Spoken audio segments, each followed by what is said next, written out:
to move item number 6 on the water bill for Phillips Mechanical, since he's in the audience, and so he can go ahead and leave. Mr. Phillips, would you come forward, please? You have it before you. Miss Laura may have to explain part of it too. Y'all did get copies of this, didn't you? Yes. Okay. He had a police report filled out and documentation.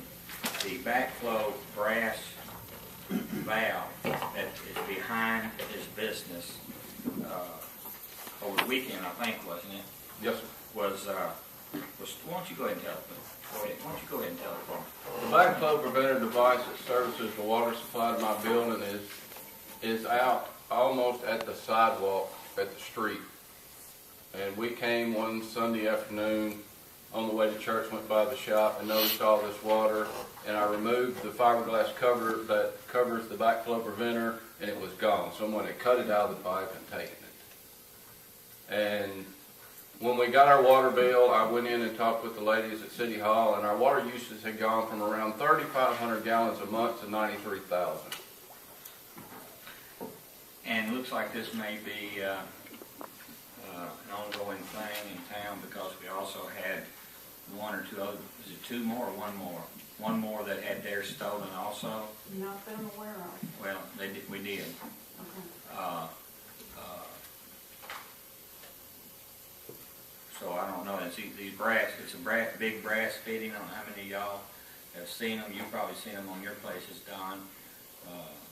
This was a 2H device, and it probably weighs somewhere around 50 pounds. And Right. the thieves take them and sell them Solid brass. for scrap, as solid as clean brass. And he has the police report on the documentation, and what he's asking for is to pay his regular, Miss Laura can address that for you if you need her to. She figured out, and then what you did, Miss Laura, you figured out his average usage. Yes, sir. His average usage over a 6-month period was 2,935 gallons per month. And that would be $13.13 just for the water alone, and then $9.20 for the sewer.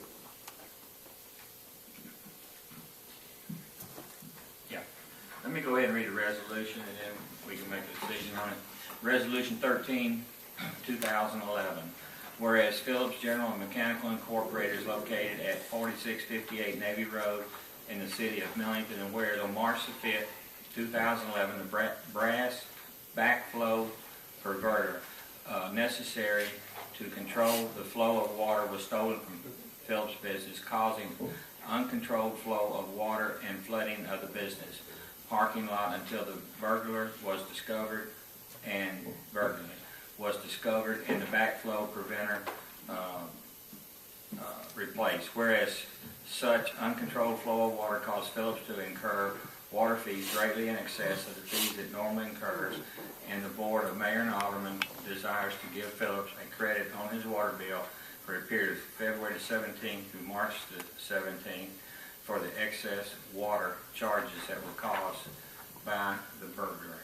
Now therefore be resolved by the Board of Mayor and Aldermen of the City of Millington that Phillips is hereby given a credit on his water bill for a period following the 17th through March the 17th in the amount of $311, and a credit of sales tax on such amount of $28.77. So moved. Second. Motion is second. Any other discussion on this issue? Yeah, about 2 years ago, if you recall, we had a church come to us with the same type of request. It wasn't the same. They had a leak, and I told them all they had to do was bring a copy of the repair bill, and they were going to check on their insurance to see if they were covered, and never came back. Yeah, I understand that. Right. I know all that. Right, But okay. have you got insurance? Yes, I have insurance. Have you reported this to your insurance? Yes, and they're not going to cover it. Okay. Is that because it's not over the deductible? I'm sorry? Is that just because it's not over your deductible? Is that why they're not covered? Yes. I mean, it's covered, it's just not over the deductible. Is there anything you've done when you reinstalled the new I put it inside the building. It's inside, okay. It's inside Okay, now. that's not good. See, I personally don't see a whole lot of difference between this and the church coming forward. Even though the church had a leak, we're still asking the taxpayer to pay for his water, just like the church asked us to pay for his water. So I think it's a bad precedent we set when we start doing that, in my opinion.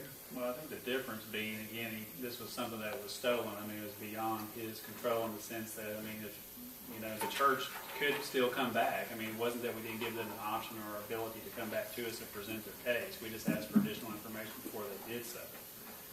I think, you know, these are all cases that we should take under consideration.